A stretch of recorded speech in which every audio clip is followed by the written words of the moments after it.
Hello, আসসালামু আলাইকুম guys, কেমন আছেন আপনারা সবাই? মজার কাহিনী কি জানেন?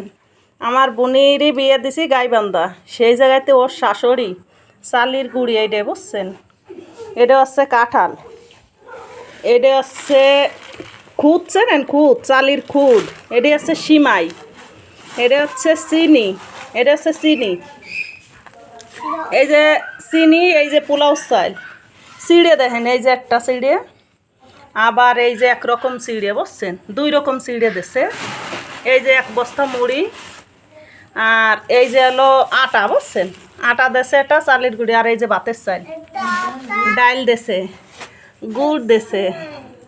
দেখছেন কি মজার কাহিনী? এই যে দেশে হলো আম তো দেছে, কিন্তু এডে যেন কি, এডে একটা ভাজা চিড়ে, চিড়ে দেছে 3 পদের বুঝছেন।